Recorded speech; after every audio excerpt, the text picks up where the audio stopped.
The Loyalty Leaders podcast is brought to you by Loyalty Summit. Loyalty Summit brings together high-powered travel industry executives and influential loyalty leaders from around the globe. For more information, visit loyaltysummit.com. Welcome to episode 77 of the Loyalty Leaders podcast, proudly sponsored by Loyalty Juggernaut. In this episode, Tom Peace speaks with Andy Kulina about the evolution of retail loyalty from Kroger Plus to today's retail media era. They explore why loyalty must still deliver real customer value, debate who does loyalty best, and unpack what brands can learn from Amazon, Sephora, and Duolingo. Hello everyone and welcome to another episode of Loyalty Leaders Podcast. I'm your host Tom Peace, CEO of Sway Outcomes, and I'm joined today by Andy Kulina. Andy, would you please give us a little intro? Tell the audience about you and your background. Hi, Tom. Well, somebody referred to me recently as the godfather of retail loyalty. I only earned that title, I think, because I'm old. But no horses' heads left in any beds anyway. Yeah, this 30-year journey in loyalty started at Kroger Supermarket, so the Tesco of the U.S. I was the director of store systems and a marketing director of one of our divisions in Colorado.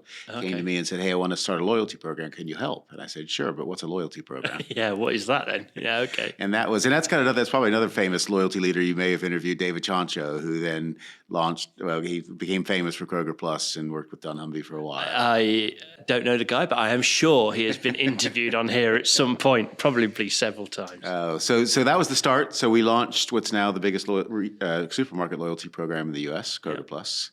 And the company we selected back then in the mid-'90s was pretty much the only company that had a loyalty platform. They were called Retail Marketing Systems. Okay. And, David and I dug our heels in because we said, well, why don't we buy tech that already exists? But of course, back in 1995, and you're the biggest retailer in the U.S., there were companies like IBM and NCR, and everybody said, just tell us what you want, and we'll build it for you. And we wanted to buy something existing, and we did. And Retail Marketing Systems were opening a European office, and they said, hey, the Kroger story? And I had a passport because many years and many pounds ago, I ran the Paris Marathon. So I came over and thought, I'll live in Europe for a couple of years, and that was 28 years ago. Wow, right, okay. And you enjoy it over here, do you? Because I know we don't live too far away apart. We're in the east side of the UK. I think life becomes, where your family and your friends are exactly. and things, and it's not to be too fed up. I mean, I think when you live in that country for a long time, you remember things that you misremember things. How good things were in the U.S. Then you go back and say, okay, wasn't that great? But it's the U.S. has got better weather and bigger parking spaces, so and that's about it. You've exchanged Colorado for Cambridgeshire. Yes. Yeah. Okay. Good. Yeah. Perfect. Well, good swap. Wonderful. Well, I mean, thanks. You obviously you are the godfather. You've got a rich history, we're going to tap into that wealth of knowledge now over the next 20 minutes or so. So tell us a little bit tell me what you were saying before we started, or give us the story about your wife's physiotherapy and yeah. So one thing you get when you're the godfather of loyalty is you get a lot of blank stares and people who walk away at dinner parties. So my wife's a physiotherapist. That's it's an easy job to describe. Everybody knows what that is. Everyone gets it, yeah. And people will say, "Oh, you're a physiotherapist. My neck hurts. My knee hurts." Or we literally had a stranger start to take his shirt off before we even had the first drink done. So appropriate, right. Yeah. And then they turn to me and say, "What do you do?" And I say, "Well, I'm a loyalty strategist." Yeah. And they either walk and get another drink, and I said one in about every 100 people will go, "Oh, I love loyalty programs. I bought my house and my car with club card points." Right? Wow, they've spent a lot of money in Tesco's. Yeah, okay. Yeah. So it's an interesting thing to explain, but I've been able to see how the perception of loyalty has changed. Yeah. I mean, when we were at Kroger, one, we knew we were asking customers in a very busy point of sale environment in a supermarket to do something different, right? Can you scan this card? Yeah. But the way we pitched it, and again, remember this is 1995, we said this card. This is all the coupons that you were going to clip out of the newspaper and all the coupons that you missed every week clipping out of the coupon. They're all on this card. So this is the reason you use it. And then we reinforce that with, you save $17 or you could have saved $17 if you would have used the card. Yeah. So this concept of club card pricing is, what Kroger did in 1995. Yeah. But that got us 65% of transactions and 90% of sales were on the card in Yeah. the first 6 months. Yeah, it all comes back around, doesn't it? These techniques. I think the retailers are doing it for a variety of different reasons, but I think it's been really successful at driving penetration back up. Yeah. I think penetration was sliding a little bit, and the club card prices or member prices, because they're all doing it, not just club card, has helped with that. But yeah, good move. I think generally a pretty No, good move. it drives ID rates, and we don't have. Why have a loyalty program if you're not going to have 60, 70, 80% of your transactions on the loyalty Absolutely. card? Yeah, that's the whole point, right? I mean, you'd want even more if you could. But yeah, there'll always be some that don't want to engage. But yeah, totally agree. Yeah, excellent. It is tough, isn't it? It's a tough thing to explain. I worked at AMIA, the Nectar card, etc. And years ago now, 15 odd years ago, and my mum would used to say to me, "Oh, have you sold a lot of Nectar cards this week?" I'm like, "Yeah, I've sold loads of them, Mum. Yeah, I know." It's a tough one to describe, but I think what I sort of say is, which is maybe slightly derogatory to the more creative side of marketing, but I always talk about it being the clever end of marketing, the data end of marketing. I am not saying that the creative end is not clever. I'm just saying it's more the mathematical end of marketing. It's kind of how I try to describe it. I don't know if you concur with that or not. Well, it is, but it's you need to know who made the transaction. There has to be a value exchange for the person to use the card. Yeah. Going back to this member pricing, it's a no-brainer. The Yeah, meal deal is £5 or £3.50 with the club card. Yeah. So you use the club card. Like it or not, it makes sense. Yeah, absolutely. Great. So what would you like to talk about today? We want to talk about like the latest trends in the industry. We're here, we're recording this from the Loyalty and Retail Media Conference in Berlin. And we're very much, the purpose of this conference is to talk about how loyalty and retail media are sort of evolving and forming and coming together. What are your views on it? Do you think that this is the kind of a sea change across the industry? Well, I Is think this going to be a big thing for us? Well, I think, but again, as always with loyalty over 10 years, there's two sides, right? What's in it for the business and what's in it for the consumer. I think the risk with retail media is starting to get very excited about the extra revenue streams for the retailer, right? Who's exposing the customer data, with permission to all the media agencies. But what's in it for the consumer? A slower checkout journey online because you're seeing more ads. You're having to watch videos before you check out of your Ocado order. That doesn't work. So I think it's good that it's given another reason for people to invest in a loyalty program. But again, it's not forgetting what that value exchanges for the consumer. I mean, let's go back the last 5 or 6 years, everyone's been banging on about emotional loyalty, right? Yeah. Which is true. And but I think if you step back and look at it, you've got the words reversed because it has to remind people that loyalty is an emotion. And the most important thing about an emotion to remember is emotions don't last forever. You can be happy and relaxed and sit on the sofa and about to click on the television to watch some football, and your wife says, "Did you cut the grass?" It's gone, right? I'm feeling an emotion right now, to be honest, just listening to this anecdote. Can I have another beer? No, you got to go home and do something, right?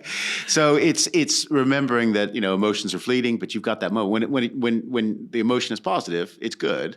Yeah. But you have to create an environment where you can replicate that many times, right? It's not just, yep, I'm going to shop at Tesco and that's me for the rest of my life, right? Yeah. It's one dodgy delivery where the veg is too soft and the bread's moldy. This is right? Like, you can as a brand, you can do it right for a decade, and you get it badly wrong once, that customer has gone. Yeah. Yeah, but you can create enough goodwill that if you get it wrong just a little bit, you'll be okay. Well, and if the consumer tells you get it wrong, fix it.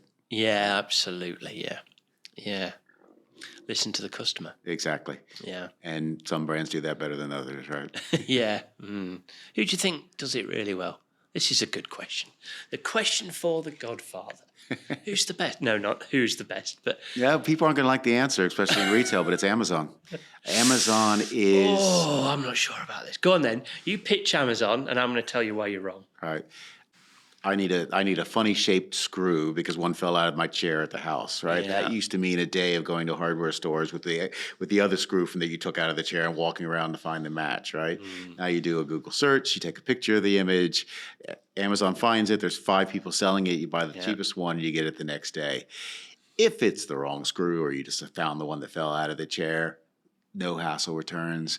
Matter of fact, most days, the moment that the postman picks up your return package, where they've given you, you don't even have to print the label anymore. The refund's in your Amazon account. Yeah. It's just frictionless. It just makes life easy. I like that. They do make things easy. They are frictionless. They are convenient. Amazon have really nailed that. I think the other thing they do that make things really convenient and easy is the reviews. So you find your screw and it's got a 4.5-star review, and you're like, oh, perfect. 3,500 people have given it 4 stars. I'm in here. This is the product for me. I also think their subscription model is fantastic for loyalty because you've invested £10, €10, whatever it is, €12 a month. Once you've invested that amount every month, it is the first place you think of. So they've locked you in. So for lots of reasons, Amazon is great. Here's why I think it maybe is not working as well as it used to or could, and why I would say it's not the best. And that is because there isn't any branded stuff on there anymore. I used to get all my sports stuff, big Adidas fan, all my football, running stuff, all that I used to get from Amazon 10, 15 years ago. And the Adidas stuff is not on there anymore. The Adidas stuff is now in the Adidas app. So Adidas have created this Adi Club, amazing solution. Could also be tipped as, certainly top 10.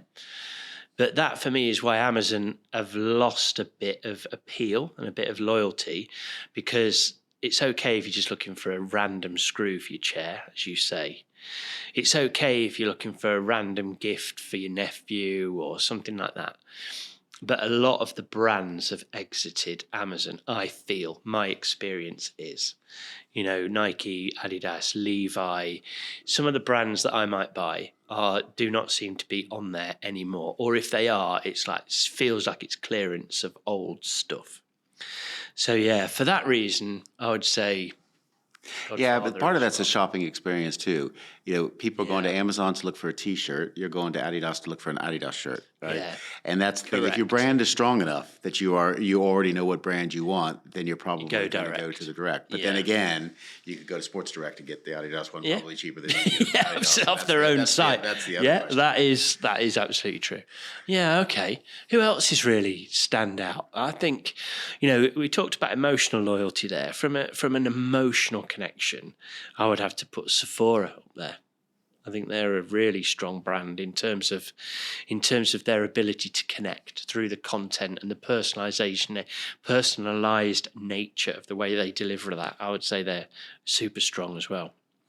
Yeah, I think obviously people will have a different connection. If there's something that you're passionate about or something that's more of interest to you, whether it's, makeup or coffee or, a sports brand, you've already kind of committed into that emotion. Like if I'm a keen runner, I want to know about, what shoes people were using and if they're changing the different styles. I had this is years ago. This was back when it was in direct mail, but there was I don't even know if they exist anymore. There was a company called Roadrunner Sports. It used to be a little bit cheaper to buy directly from them.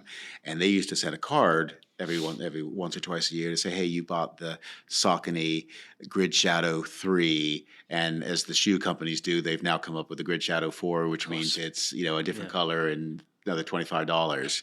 But they said, listen, sign me up, take my money. We've got 9 pairs of size 8.5 wides left. That's what you bought last time. How many would you like at $25? Right. And there's 75 for the new ones. And something like that, where they used, obviously they used my data, but they, sent me and I said, that's great because it's a shoe I like. And I've obviously had it for a year and I'll buy 6 of them and put them in the closet or whatever. So I think that works. I think, still a lot of the sort of niche places where there's different online wine shops that I use, literally shops for one, but they ask you to review wines that you've purchased, and they recommend wines that are similar to the ones you've purchased, and I think it's things like that. Yeah, that's a good one. But again, there's I like to drink, so there's that emotional connection already. Yeah. Well, good for you. No, we all like a drink. Okay, so So tell me, what do you think is genuinely a real innovation that you've seen over the last 12 months or so? You've seen a brand do something in our space and you've thought, oh, that's really good. I think the answer is I haven't seen innovation in the last 12 months. Oh, It's a lot of Me Too. come on, brands. If you're listening to this for a brand, The Godfather's a bit disappointed here. We need some innovation. Yeah, because I don't think that shift has come yet. I think there's been a lot of following in the loyalty industry. I mean, like you, I've been a loyalty strategist, on my own in previous lives, and there were so many brands who said, "I don't know why my loyalty program's not working. I've got a blue plastic card, and I give 1 point per pound spent, but nobody's coming in my store." And I find out it's a designer fashion retailer that people aren't going to come in the store more than once a year anyhow. Right? Yeah. So it's that. How do you change the mold, getting through all the layers that you have to within a company to say, hey, I want to do something different. And you've got legal saying, I'm not sure we can do that. You've got finance saying, I'm not sure we can afford that. You've got marketing to saying that, are we changing how we approach our customers? It's a real battle, I think, for a head of loyalty or director of loyalty to be innovative. Yeah, I think you're right. I think actually it's really tough out there. There's a lot of options, and sometimes, you sort of, you see a brand do something and you just think, that's not going to work. But that's not innovation. Brands with low frequency, pushing points and things like that. And you just think, that's a mistake. But where is the innovation? I tell you, this isn't the last 12 months, actually. These guys have been around for a while. And it's not a traditional loyalty program. Some people would argue it's not a loyalty program at all, but I would say it absolutely is. And a brand that I've got a bit of a affection for is Duolingo, actually. So Duolingo, I think the way that they've gamified their entire platform. So the whole thing is gamified and gamed. So, you earn streaks, which is gamification. Then you can actually earn gems and hearts and stars and things for other activities. And it is like being in a game on your mobile, but you're actually learning another language. So I think the way that they have created engagement and retention is a loyalty program, but they've done it without a traditional kind of value proposition, if you like. But they do have the streak element. People just like the kids on Snapchat or whatever. They've created these streaks. You don't want to lose your streak, And I talked to somebody maybe a year ago or so, a guy at one of the partners, and he said, I've been on 1,200 days learning Spanish. I've not missed a day in 3 years. 1,200 days, nearly 3 years. He'd not missed a single day. And I said, you're going to be gutted. When you eventually that's going to break. You're going to miss a day. Something's going to happen. You're going to miss a day. And he said, don't worry. You can pay €10 and insure your streak. And I was like, that is genius. Massive round of applause for whoever is at Duolingo thinking this up. This is absolutely superb. So not a 12-month development. I think this is 4 or 5 years, maybe longer ago. But that would be the one thing that I think is real standout as a very clever program. So well done, Duolingo. Maybe it's not last 12 months, but a good innovation. Well, it's funny because I saw a post on LinkedIn just last week of somebody was saying, they didn't mention the brand, but they said they had a high-end fashion brand. They were looking for a unique award. And one of the things that they had posted, and they got pretty much toasted on LinkedIn, was a Duolingo subscription. I actually thought that was quite unique because I had a daughter who was learning Spanish, and, I got addicted with it as well. And I actually think because, the whole, Virgin Wines, get the free wines and then pay, or the Netflix subscription with commercials and all that thing. I thought that's actually something useful, and it's you have to be in that set that you want to learn a language and you need to do it. But the paid version of Duolingo gives you the extra options.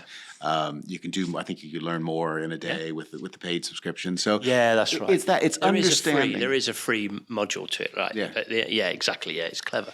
I think it's understanding the customer for that brand, but then there's that sort of, if you're trying to draw a diagram with my hands here, but then there's the I can see it. It's great. There's the customer in the rest of their life. Yeah. So it's, how do I engage with this brand? But then how can you as a brand get me to tell you a little bit more about myself, So maybe there's something else that you can lean into. Yeah. I mean, when we launched a supermarket loyalty card, I mean, everybody's told the story, right? But you can fill out the form that says, yeah, I eat healthy and I like to keep fit. And you look at my basket, you see the beer and the frozen pizza, right? Exactly. But there's other things in your life that you're trying to do that may, if I'm trying to learn a language, am I trying to study? Am I going to move? What's the thing? But there's other information about me that could be interesting to that brand and just how it builds the relationship with me, especially if you've got a low frequency brand, right? That, if you got 1 or 2 transactions a year, how do you find out more about your customers? Yeah. Yeah. Perfect. Yeah. That's really interesting. Okay. Should we do who does it really badly? No, let's not. We've got to work in this industry for another few years. Well, I think we can't name and shame the brands in case we get a gig with them. But I do think a lot of the services companies that are, the good deals are for new customers only, and then you're seeing the old customers. I mean, there's a broadband company in the UK that all you have to do is follow them on Twitter, and it's hilarious because it must be a bot that's responding to people posting, and how bad the answers are for people who are just having horrible customer service. They don't care. It's that building that pipeline of if somebody's going to be paying me 80, 90, 100 pounds a month, and holding on. And do you know what? That aligns with what we always talk about at Sway when we're helping businesses to build out any kind of customer engagement or customer strategy. Is that you can't just build like some sort of loyalty program on top of fundamentals that aren't there. Yeah. You can't put the cherry on the cake if the cake is moldy. You need to make sure that the fundamentals of your business are doing well.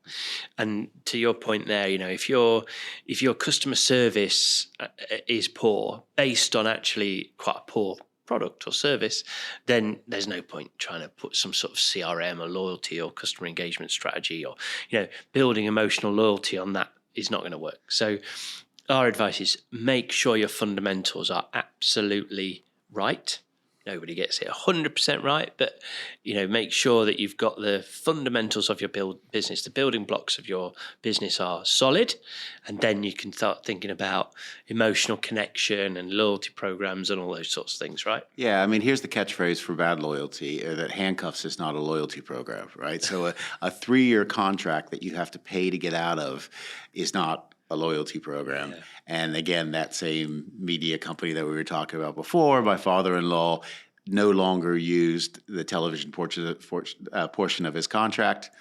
In order to drop that, he had to renew his contract because they said, we sold it to you in a bundle. So you can't drop TV without dropping everything at a cost. And I'm like, he's 93 and about to walk into the contract, to pay probably £60 more a month than somebody who just join for the first time, right? That's not a loyalty program. That's a hang on to dear life to this recurring revenue, and that's not good. That's not moral. It's not ethical, and certainly not loyalty. No, yeah, absolutely. And on that note, I like that. Handcuffs are not loyalty, and it aligns very well with the godfather of loyalty. I love it.